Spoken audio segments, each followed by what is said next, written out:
Soalnya itu kan kita berhadapan dengan gawang. Nah, di situ bisa terjadi aja cedera, Itu kecelakaan. maksudnya lompat gawang masuk air tuh nyelam atau Enggak, gimana? sambil lari. Sambil lari? Iya, sambil lari melewati 5 gawang. Gawang tinggi. Gawang Oh, tinggi diloncatin gitu? iya loncat. Wah, produk Muscle First apa yang kakak konsumsi sebagai atlet lari nih? Penasaran nih. Ada Proisolite, Mhm. keratin, sama kreatin. Kreatin. Kalau Pro Isolate kakak paling suka rasa apa? Rasa coklat. Kenapa? Enak. Enak. Enak banget rasa coklat. Wow, bener. Hai Sobat Muscle, balik lagi sama Bella Verena. Dan kali ini kita kedatangan bukan main-main, bukan pelari biasa, tapi ini dia atlet lari kita, Kak Farel. Halo. Hai Kak, boleh kenalin diri dulu dong ke Sobat Muscle. Perkenalkan, saya Marcelino Farelen Falo, biasa disapa Farel. Asal saya dari Kupang, Nusa Tenggara Timur. Wow, Kak Farel, ini suatu privilege ya bisa ada seorang atlet lari ada di podcastnya Muscle First. Jadi biasanya Kak, kenapa sih kita tuh mau bikin podcast Muscle First ini? Kita selalu bilang ke teman-teman, ternyata tuh di Indonesia banyak banget pelari yang jago-jago, pelari podium, atlet lari, tapi tuh belum tersorot sama teman-teman pelari lainnya. Mungkin karena sibuk latihan, nggak bisa bikin konten. Beda kan kalau pelari culture yang konten terus, kadang kan kalau atlet, wah kesibukannya isi pikirannya cuma latihan sampai nggak sempat ngonten. Nah inilah kenapa kita bikin podcast Muscle First. Kita mau dapetin ilmunya dari atlet lari. Gimana caranya supaya bisa lari sekencang Kak Farel? Itu dia tujuan hari ini, kita kupas rahasianya. Asik.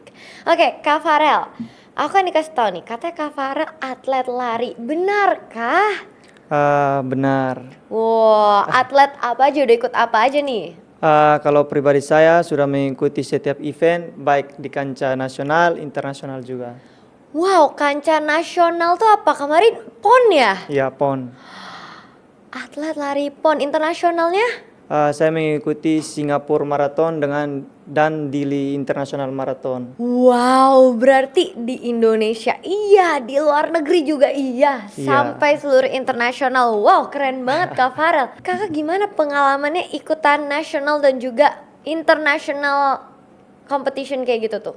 Wah, pengalamannya cukup banyak, mulai dari persaingan dari masih pelajar, terus pelajar daerah, terus masuk lagi ke pelajar nasional, terus sampai bisa bersaing di kategori senior itu sangat panjang juga. Wah, berarti kakak lari udah berapa tahun nih? Saya berlatih dari kelas 3 SMP, itu udah mulai fokus untuk menjadi seorang atlet. Tapi kalau untuk mengenal dunia lari, dari kelas 6 SD mau masuk SMP kelas 1.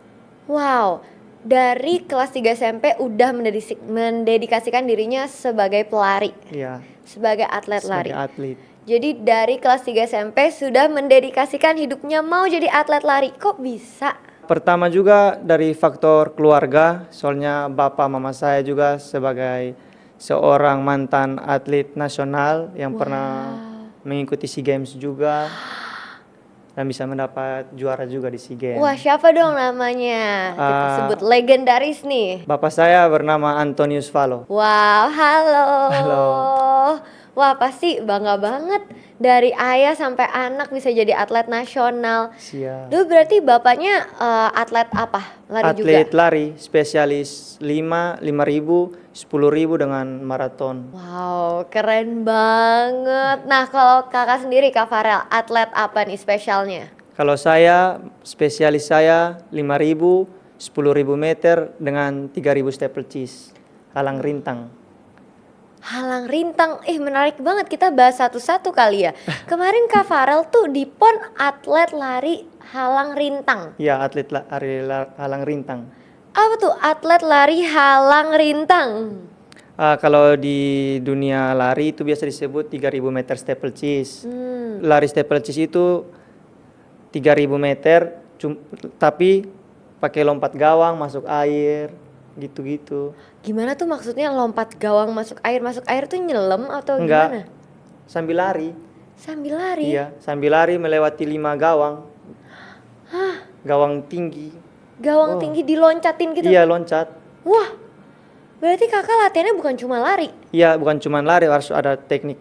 Bukan cuma belajar teknik lari doang, teknik lompatnya, teknik cepat keluar dari kolam air itu, gitu. Banyak tekniknya. Jadi kakak di kolam air lari gitu, iya. di bawah? Iya, masuk kayak kita nginjak papan gawang itu, baru lompat ke kolam itu. Wow, luar biasa banget, atlet lari larang Halang rintang, Halang steeplechase. rintang. Oke, keren banget loh. Itu berarti kakak persiapannya untuk bisa jadi atlet lari halang rintang itu gimana tuh? Gimana cara latihan seorang atlet PON? Wah, itu persiapannya juga harus sangat fokus. Harus fokus, soalnya itu kan kita berhadapan dengan gawang. Nah, di situ bisa terjadi aja cedera, kecelakaan yang tidak bisa kita prediksi. Selama kakak jadi atlet, kakak pernah kena cedera? Pernah itu, 1 kali. Apa tuh, kenapa? Pas ngelompat kan, ngelewatin gawang, langsung betis saya ketarik. Terus apa yang terjadi? Itu 1 bulan itu saya tidak latihan. Pas mau menjelang PON itu. Jadi rutin terapi gitu terus. Itu menjelang PON, gimana Menjelang perasaannya pas cedera itu? Sedih dong? Sedih, saya sangat sedih. Soalnya sudah ada dalam diri nih, saya bisa bersaing ini sama para senior-senior kita. Apalagi ada juara-juara SEA Games juga, Bang Acung Tio Purwanto, ada Bang Pandu, ada Rahmat Setiabudi juga. Ada Kak Rahmat Setiabudi juga? Iya. Wow, tapi habis itu bisa recover langsung cepat untuk ngejar lagi ya? Nah, pada saat itu juga saya sering berlatih pelan-pelan untuk meng-recovery dia yang sakit-sakit itu, cedera-cedera itu. Wow, walaupun sebelum PON cedera, tapi masih bisa berhasil melewati PON ya? Bisa, tapi melewati PON itu di luar target saya. Oh. Sempat sedih juga habis selesai PON itu. Oh. Karena tidak sesuai ekspektasi saya. Tapi Kak Farel udah kasih yang terbaik, bisa Siap. ada di PON aja sebagai atlet nasional tuh luar biasa banget loh Kak Farel. Itu pilihan satu di antara jutaan manusia di Indonesia kan. Kemarin kakak di PON perwakilan apa tuh? Perwakilan Nusa Tenggara Timur. Wow, mana orang Nusa Tenggara Timur di sini? Halo. Pasti bangga banget. Ini perwakilan kalian semua di PON kemarin, berarti di tahun lalu. Tahun lalu 2024. 2024 di mana kemarin? Di Aceh Sumut, di Medan. Wow, gimana pengalamannya PON 2024 di Aceh? Itu kan sebagai tolak ukur saya di PON pertama, ya pasti juga ada was-was lah. Di event terbesar di Indonesia, wah gila sih itu. Deg-degan banget dong ya. Deg-degan juga. Tapi berhasil semuanya lancar di Aceh? Lancar. Wow. Walaupun hasil yang tidak memuaskan. Gak apa-apa kan, masih ada PON lagi nextnya ya. Siap. Nah Kak, mau dong spill. Biasanya nih pelari-pelari kita tuh banyak yang ambisius nih, pengen banget improve lebih baik lagi. Dan biasa pelari itu paling penasaran sama menu latihannya kakak. Menu latihan sih sebenarnya semua menu latihan sama aja. Cuman masing-masing pace-nya kan beda-beda. Gak mungkin si orang A kemampuannya sama seperti orang B, kan nggak bisa.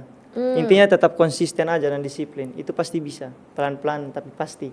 Wow, ada nggak spill kayak step by stepnya tuh harusnya kayak gimana sih dari awal sampai udah kenceng, pas biar kenceng makin kenceng lagi? Itu sebenarnya tuh mencari daya tahan dulu sih sebenarnya. Apa tuh daya tahan tuh? Endurance. Endurance. Gimana cara cari endurance? Jogging banyak, pasti dapat itu endurance-nya. Jogging sama lari tuh bedanya apa Kak? Sama aja. Tapi jogging versi lebih pelan gitu. Bisa lebih pelan, bisa lebih cepat juga bisa. Jadi step pertama yang paling penting itu bukan kenceng, Iya. tapi endurance-nya dulu. Endurance dulu. Ada nggak latihan spesifik untuk bikin endurance? Kayak misalnya yang penting heart rate-nya berapa dulu, atau nikmatin aja, jangan dipaksain, boleh sambil jalan atau gimana gitu. Iya sih, sebenarnya ngikut tenaga masing-masing sih. Gak mungkin kita mencari endurance kita harus ngikut orang. Kan tenaga kita yang tahu, bukan orang. Jadi nikmati aja, lari santai, mungkin sambil dengar lagu kan bisa. Biasanya kesalahan pelari pemula, mereka tuh langsung ngikut sama temen. Iya, benar. Biasa temen udah kenceng, jadi kita kayak baru pertama kali lari udah nggak mau ngikutin, pasti ngap-ngap ya. Iya. Nah itu salah satunya itu yang orang mungkin baru kenal dunia lari kan, wah ngikut lari, ngikut pace orang. Kita yang capek sendiri kan, jadi bilang lari berat, nggak mau lagi saya ikut lari-lari. Bener. Padahal kalau lari ngikutin pace sendiri nggak berat. Iya nggak berat. Walaupun pace-nya nggak kenceng, yang penting nikmatin dulu Iya ya. nikmatin dulu. Karena aku ingat banget Kak, pertama kali aku lari tuh aku udah ngerasa aku lari jago banget. Padahal ternyata pas aku cek Strava aku, paceku 11. Nggak apa-apa lah. Tapi aku enjoy banget. Dan ternyata pas aku sekarang baru ngerti, pace 11 tuh sama jalan kaki sama ya sebenarnya. Yang penting kan kita tetap gerak. Betul, yang penting kita gerak dengan kecepatan kita sendiri yang Iya. nyamannya dulu aja ya. Iya. Yang penting jangan 5 menit berhenti gitu ya. Nggak, Nikmatin dulu Nikmatin aja. setengah jam aja dengan pace-nya. Kalian mau pace berapapun itu, yang penting enjoy. Itu yang pertama untuk endurance. Iya. Nah, setelah endurance-nya oke tuh, next step-nya apa Kak? Udah mulai masuk kayak speed dikit lah. Speed tuh gimana cara Kayak latihnya? mungkin ada interval, terus mungkin ada kayak jog speed, ditambah lagi jog speed. Apa tuh jog speed? Kalau interval itu kan biasanya, kalau Kakak interval biasa berapa? Tergantung dari pelatih juga, bisa 400 meter kali 20 atau kali 25 gitu. Kalinya 20 atau kali 25? Iya. Aku baru taunya 400 kali 12, Kakak udah 25. Apa nggak muntah-muntah Kak? Wah, sering apalagi Sering Kak? sering. Kalau programnya sangat berat, diminta waktu yang super tajam kan. Wah, bisa pusing itu. Wow. Kunang-kunang sudah, lihat kunang-kunang. Wow, bukan main latihannya benar-benar. Terus itu kan interval, jog speed. Nah, ini belum pernah dibahas di podcast Muscle First loh tentang jog speed. Apa tuh Kak? Jog speed itu bisa dilakukan misalnya 100 meter kita jogging. Terus 100 meter kita nambahin kecepatan yang tidak boleh lebih rendah daripada jogging kita. Diulangin terus itu sampai misalnya 20 menit, 30 menit. Jadi per 100 meter tuh naik? Iya, 100 meter jogging, terus 100 meter sprint, terus 100 meter jogging lagi, habis itu 100 meter sprint lagi, gitu-gitu. Oh, agak mirip interval? Ya agak mirip, cuman kalau jog speed itu juga membantu kecepatan, membantu endurance juga, dapat juga endurance-nya. Oh, bedanya interval sama jog speed apa? Kalau interval kan itu menambah kecepatan di luar dari kemampuan kita juga bisa. Kalau jog speednya kan menambah kecepatan sama menambah endurance. Jadi dapat 2 poin itu. Kalau interval menambah kecepatan. Oh, jadi ada nih guys latihan selain interval yaitu jog speed. Jog speed. Wow. Terus apa lagi tuh Kak? Terus dengan satu ada 2, tambah 2 lagi. Apa tuh? Tempo sama strength. Temporan ini gimana Kak? Temporan itu kita berlari dengan kecepatan 80% dari kekuatan atau kecepatan race gitu. Berarti 80% aja, nggak perlu 100% ya, nggak perlu ya? 100%. Oh, itu temporan. Temporan. Kalau strength? Strength itu macam kayak mungkin ada stabilisasi, mungkin ada ke tempat nge-gym gitu. Berarti untuk pelari ya harus diingat juga, lari aja nggak cukup. Iya betul. Harus tetap ada strength trainingnya ya. Iya. Harus mungkin angkat beban atau gym atau pokoknya melatih kekuatan. Kekuatan, medicine ball, apapun itu. Wow, Kak kalau strength training biasanya apa aja? Saya medicine ball, terus sama stabilisasi, itu 2 aja. Wow. Nah, berarti kan tadi kita udah ada 5 ya, dari interval training, Ya, ada jog speed, ada temporan, strength, sama endurance ya. Iya. Ada 5 kan. Nah, gimana cara bagi waktu dalam seminggu 5-5-nya ini? 5-5-nya harus selalu ada setiap minggu atau gimana? Iya, selalu ada. Oh, jadi dalam seminggu harus ada 5 latihan itu? Harus ada. Oh, itu ada kayak bagi nggak Kak? Misalnya hari pertama cocoknya apa, hari kedua apa, hari ketiga apa? Senin tempo, Mhm. Selasa interval, Rabu endurance long run, terus Kamis interval, Jumat temporan sama sorenya strength, terus Sabtunya long run endurance. Wah, terus minggunya Minggu kadang race. ya, Dan tuh Kakak lakuin setiap hari dengan disiplin gitu. setiap hari. Wow, itu Kakak biasanya kayak mostly latihannya pagi atau sore? Kalau saya latihan pagi sore. Pagi dan sore. Pagi sore, tapi program intinya ke pagi sih, program beratnya ke pagi. Wow, berarti Kakak sehari-hari tuh bangun jam berapa? Kalau di Jakarta jam 5 bangun. Terus latihan Latihan langsung. jam 6 lah. Jam 6 latihan. Tidurnya Tidurnya saya paling lambat tuh jam 10 sudah harus istirahat. nggak boleh lebih dari jam 10. Nggak boleh lebih dari jam 10. Apa rasanya pacaran sama atlet lari ya guys? Berarti jam 10 udah tank gitu, nggak boleh sleep callan gitu ya? Iya, pakai batas waktu. Wow, jadi ini tips ya untuk yang mau pacarin atlet lari, kalian harus disiplin sama waktu juga. Iya. Di atas jam 10 udah nggak bisa diganggu gugat. Ya, sama-sama saling mengerti kan. Oh iya, bener banget. Pasangannya harus suportif ya kalau Iya, atlet ya. harus mengerti juga. Wow, keren banget. Karena tidur itu ngaruh banget ya Kak? Ngaruh, sangat ngaruh karena recovery yang paling terpenting itu adalah istirahat. Keren banget sih. Dengan segala latihan ini berarti Kakak sekarang kalau 5.000 tuh lari 5 kilo.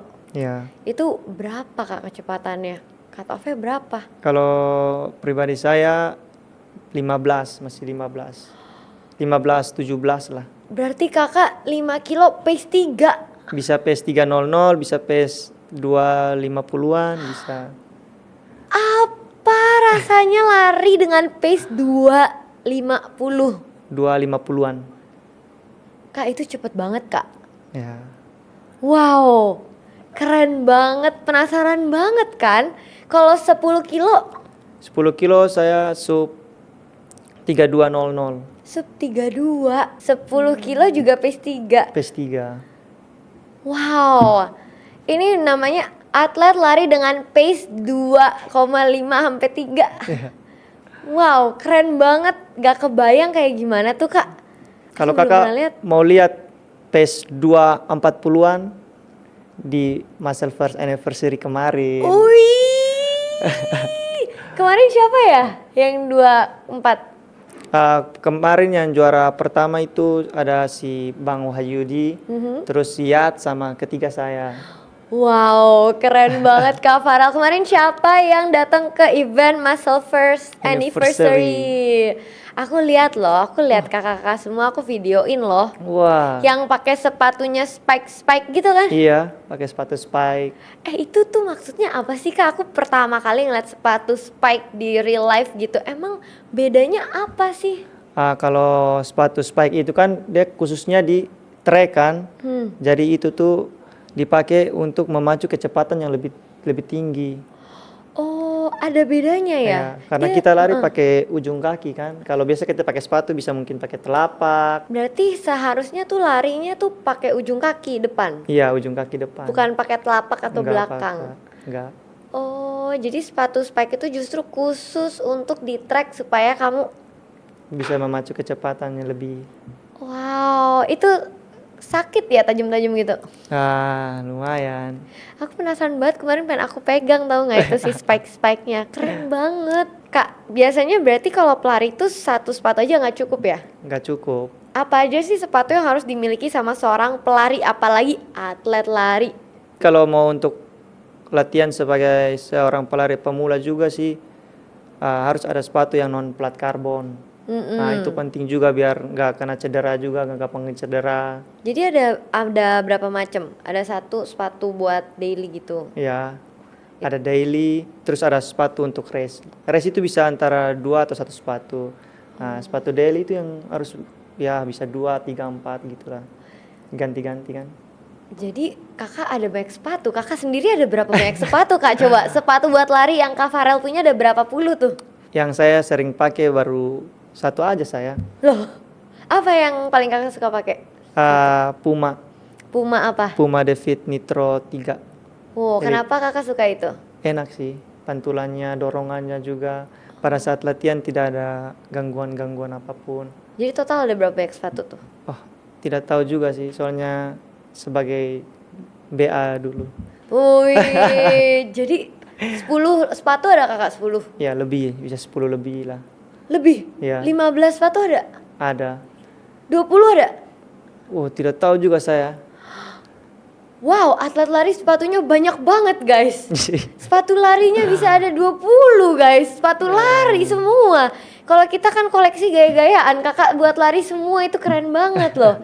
Boleh kali kita nanti minta foto spill sepatunya Kak Farel. Oh, boleh. Sepatu race. Sepatu race aja. Sepatu race kakak banyak. Kalau untuk saat ini saya cuma satu aja saya. Apa tuh? Sepatu Puma juga. Tipenya? Puma Elite Fast Air.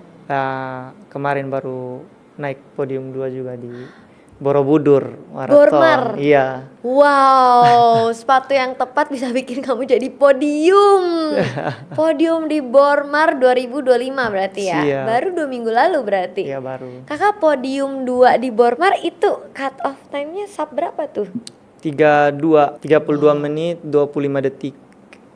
Wow, 5 kilo cuma 5 kilo kayaknya sekitar 16 atau 15. Wow.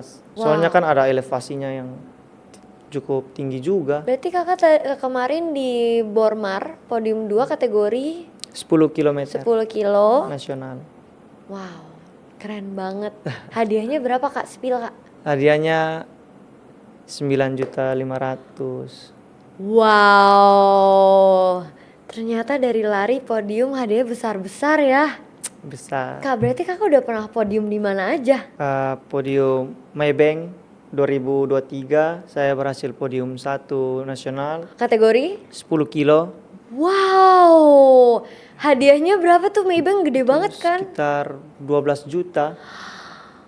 Keren banget. Siap. Terus apa Terus lagi? di Li Internasional Marathon saya mengikuti kategori 21 kilo Half marathon half tuh. marathon. Itu podium 1. Wow, suatu kebanggaan perwakilan Indonesia podium Siap. 1 di Delhi Marathon. Iya. Dan tuh half marathon lagi, Half bukan marathon. main-main. Siap. Kok bisa? Terus lanjut lagi. Terus sama Singapura Marathon 10 km juara 2. Wow, ini bener-bener kebanggaan Indonesia loh. Menangnya udah bukan di nasional doang. Ya. Sampai ke Singapura, Delhi semua kakak ambil semua podiumnya.